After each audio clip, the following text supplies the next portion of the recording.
anytime something new comes out, people have to learn how to use it. But new thing looks and on the surface works so much like old thing that people don't really put two and two together, that it's a very different appliance and it needs to be approached way differently.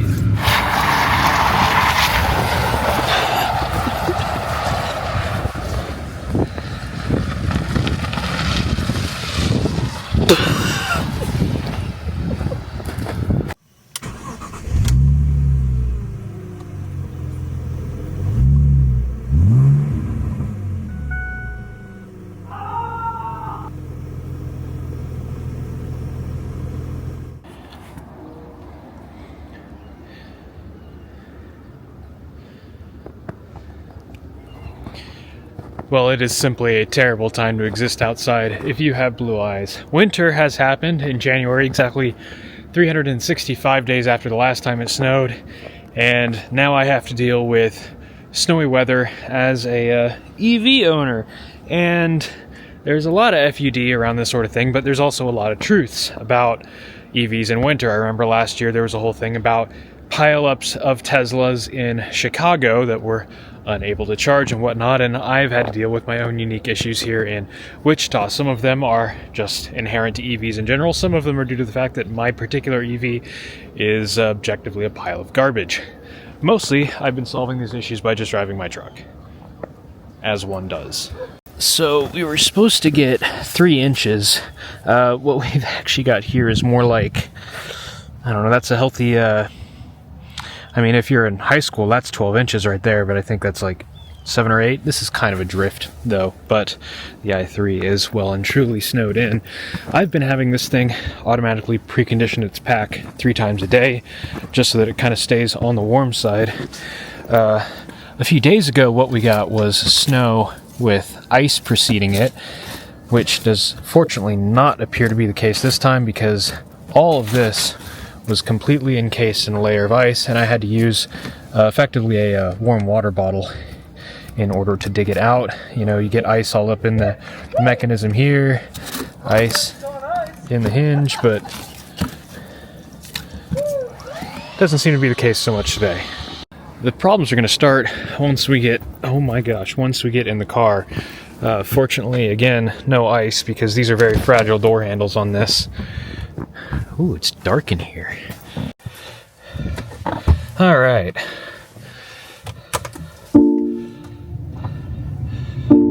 So, problem number one that's going to be immediately obvious is it says we've got 26 miles of range. And you know this car is optimistic. 26 miles of range is simply not happening. Realistically, this thing probably has more like 15 miles in it. And one i3 specific issue is making itself apparent. It will not turn on the heater unless the car is all the way on, and it cannot be on until it's unplugged from charging. So I can't really warm up the interior until I've disconnected. Now I do have a button on the key fob that will start to warm it up, but yeah, that is cold air right now. I do have the car recoded so that pushing and holding this button will do what's called cabin preheating, which is not the same as battery preconditioning, but at least that's the only way to run the heater in this car without the car actually being on and like ready to drive, meaning no charge cable connected, the doors closed, all of that.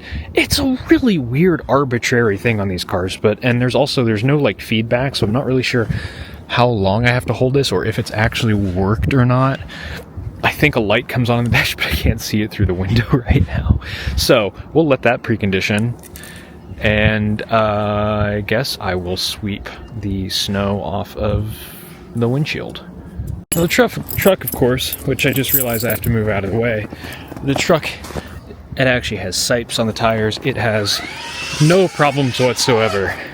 We've got 4-wheel drive. We've got decent tires.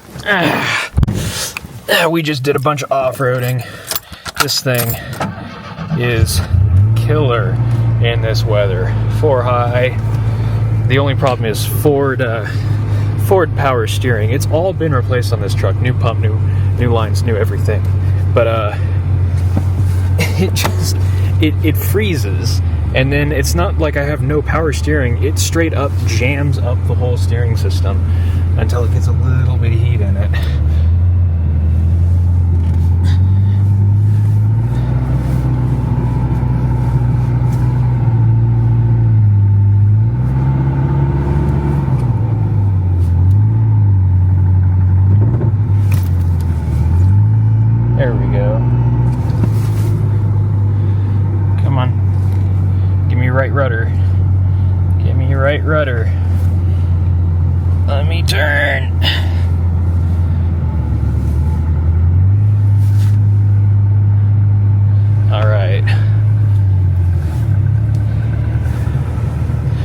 most part, the streets are fairly cleared to the point where four-wheel drive might actually not be the way to go once we get out on the main street. Though it is kind of nice. This weather is the great equalizer.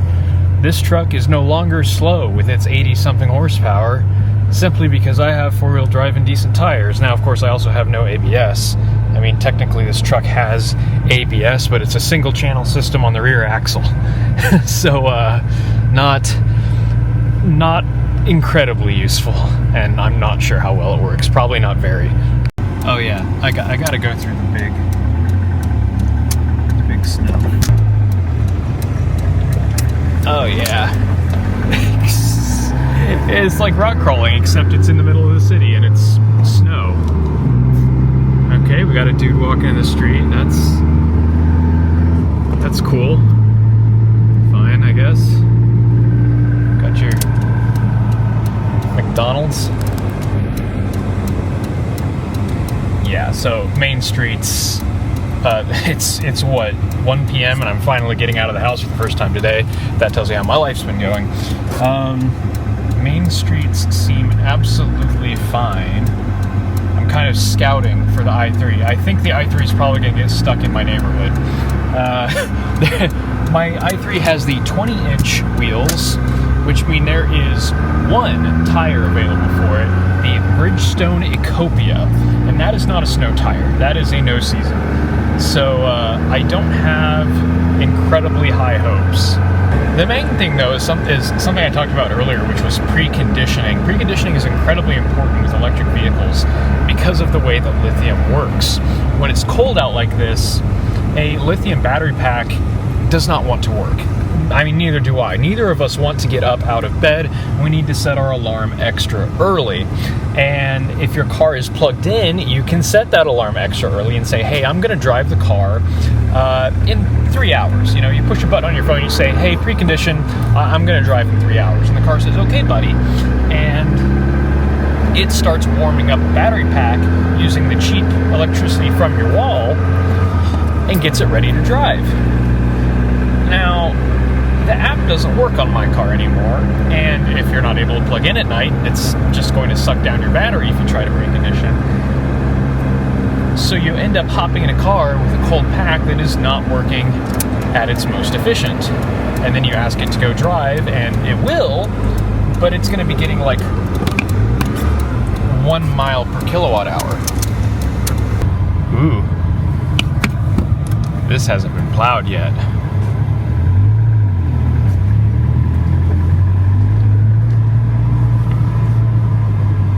Yep, literally not an issue at all. Right through it. Oh hey, there's the plow. I'll probably turn around here. I don't want to get in his way. I'm trying to find some place to take the i3 because I want to do donuts in it because, I mean, who does donuts in an i3? But unfortunately, everyone's been pretty good about clearing out their dang parking lots, almost like they want commerce to continue in spite of winter weather. This parking lot looks like a promising place to get stuck. I don't want to go too far because if I get the i3 stuck, I have to come back for the truck. Oh yeah, this is certainly a parking lot. Oh wow, four-wheel drive donuts.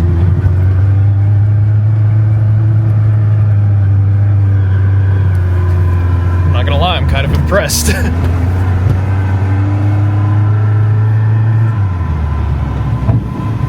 I didn't think it would do four-wheel drive donuts. Well, that's fun. Okay, back to the i3. Is this gonna latch? Yes. Alright, just set that...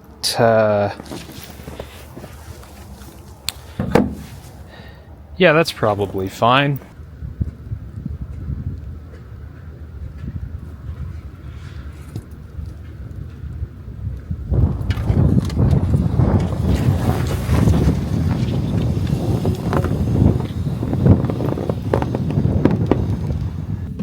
I think the big difference here, because I got stuck trying to go up my own driveway yesterday, I think the difference right now is that there is snow and not just ice. Oh yeah, we're doing okay. I mean, the bar is catastrophically low, but we are meeting it. It is moving. If I floor it, it spins the rears, gets sideways, and then stops trying. BMW stability control is usually really, really good. In this car, their stability control it exists in some form.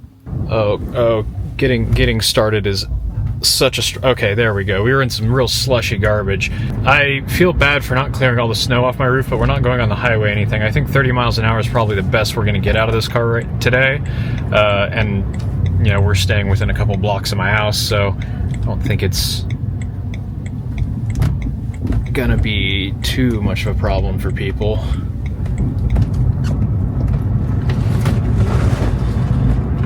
Okay, that might have been. That acceleration did take a bit off the roof, but there was nobody behind me. So the important number here is on the dash there, 1.5 miles per kilowatt hour. Kilowatt hours is a measure of energy storage. It's how much energy is contained within a battery. You know, kilowatts, hours of Yeah. So right now, for every 1.5 miles, we're using 1 kilowatt hour of our battery pack. And I think these are like a 26 kilowatt hour pack. So that means we've got 26 or so miles of range, being generous. Fortunately, the pack is preheated enough. The pack is warm enough that I have all of my energy available. The other day when I was trying to, you know, shuffle around the neighborhood a little bit, the car would only give me 50% of its available power because the pack was so cold that it would damage it if it tried to pull that many amps. So, significantly better situation today, and I think part of that is because I've had the car preheating its pack 3 times a day. The app no longer works for this. I have to put it in as a schedule, so I just figured, you know, preheat at 9, preheat at noon, preheat at 3 p.m., and then if I need to take this somewhere during the day, there should be enough heat in the pack that it has sipped from the grid that the car will actually get me enough range to get somewhere. Usually the guessometer on this says I have 20 miles of range, like yesterday when it's 20 degrees out. Today I think it's 24 degrees out, but it currently says 38 miles of range. So apparently the car is far more optimistic than it was yesterday, or than I am. That number is complete and utter fiction. That's the word, fiction. Now, aside from the preheating thing, which you can think of, it's very, very similar to remote starting your car. You know, the engine needs to get some heat in the coolant before you beat on it, but still a lot less than a normal ICE car, because I can just get in it, like, oops. I need to remember there's snow on my roof. I'm not tall enough to sweep the snow off the roof. I want to find some more snow. I want to play in the snow. So the other issue with preheating is that not only do you need to preheat the battery for efficiency and for power, you also need to preheat the battery for charging.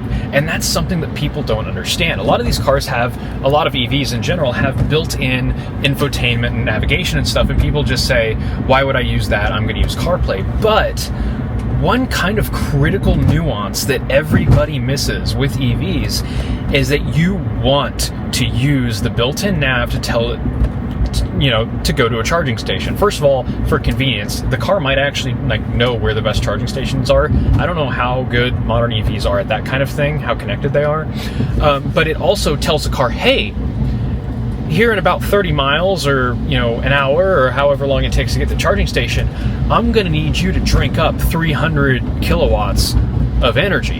And so then it will preheat the battery even more than normal. It'll get even hotter, and that'll suck down a lot more of your juice on the way to get to the charging station. But once you get there, you'll be waiting for a lot less time, because that was a big thing with the Teslas. People just knew where their nearest Tesla supercharger or Electrify America power station was. They get there with a cold battery pack after a short 10-minute drive from their apartment. And this mostly applies to people who don't have the ability to charge at home. And they get there expecting full charging speed. They get there with a cold battery that is not ready to accept that much power. None of this I really consider to be a fault, like an inherent flaw with the car. It's just something to be familiar with. You know, if it was the other way around and electric cars had been the transport du jour for the last 80 years and we were just now getting gas cars, motherfucker, I'm an idiot. That's between you and me. We'll never talk about that again. Oh, that is weird. Okay, so that's something that people talk a lot about with the i3 specifically. And a lot of cars with one pedal driving, I'm sure, have this issue to some extent, but traction control is probably better now. When it regens, it breaks the rear tires loose on slippery surfaces. The point that I was trying to make earlier that I never ended up making was we're getting about 1.4 miles per kilowatt hour, and usually I get like 3.5 to 4. So the cold has definitely done a number there. But there's one thing that I really want to do on this car. If you push brake, turn the car on, and then we push and hold the reset button here on the side, and keep holding, and keep holding, and keep holding, and keep holding.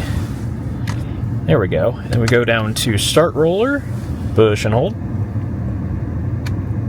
and then single tap. Now, all the traction controls are off, which means we can spin the tires, because even with normal, like the traction control off on this car, the traction control is still on to a degree. It just turns off like the electronic differential sort of torque vectoring stuff. So all the actual useful parts of the traction control get turned off, but it will still pull all of your power if the wheels slip at all. So you just end up not being able to go anywhere. But with this, you should be able to have a little more fun. Will it?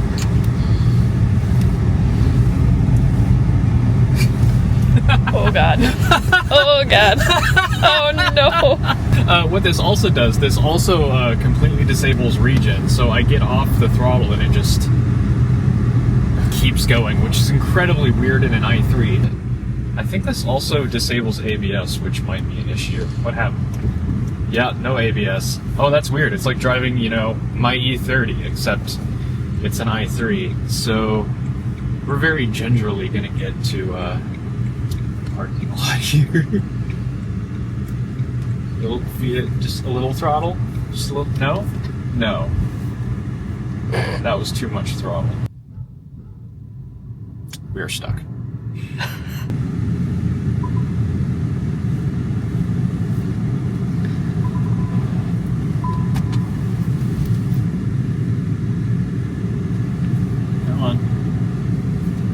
Okay, I have so little faith in this car that I already took out the plug for the front tow hitch and put in the front tow thing from my M2, because I don't have one for this car. It's usually stored in like a foam thing in the bottom of the frunk, but the whole frunk is missing, so... Wow. Well, I guess it's a good thing it's an abandoned car, because I don't think they're getting that out of there anytime soon.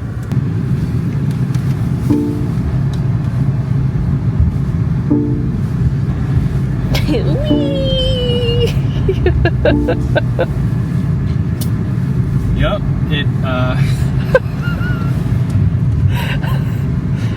Mustang stuck in the parking lot. Oh! Let me slam the camera into the... Oh!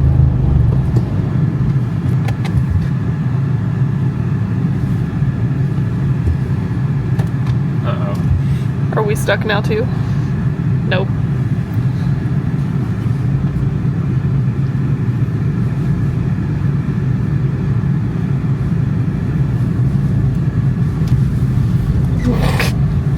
Oh! Oh god. Whee! Oh god.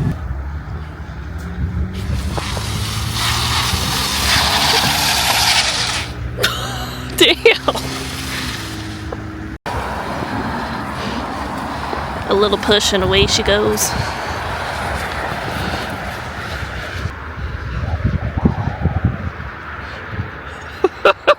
It looks so goofy.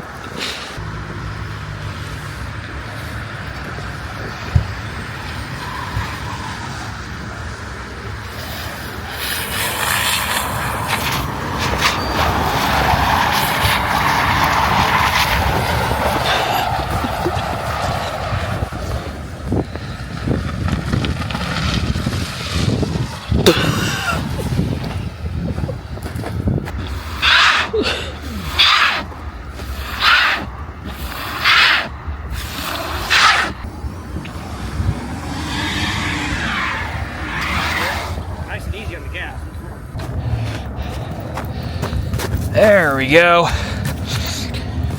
That's solid. And then the old pin through trick instead of using the ball, because yeah, these aren't meant to pull stuck cars out, and if it breaks you have a really nice cannonball, so I prefer doing that. So hopefully we can get out of this mess.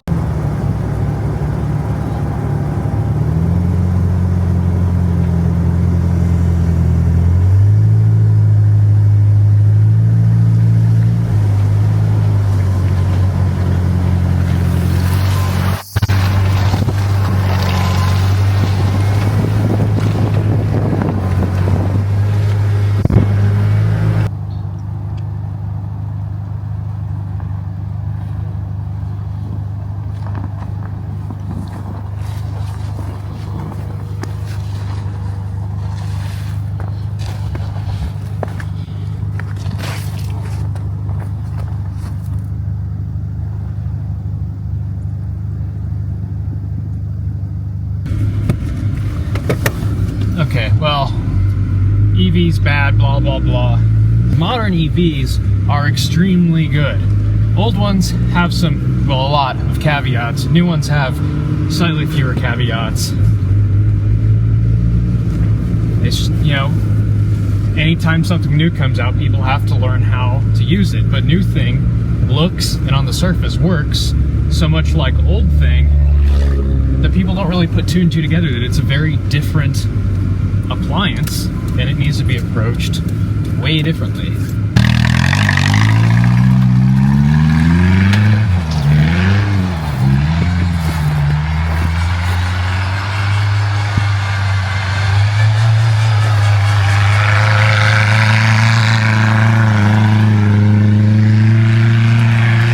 Not these donuts giving me sudden flashbacks of a Miata flying at me.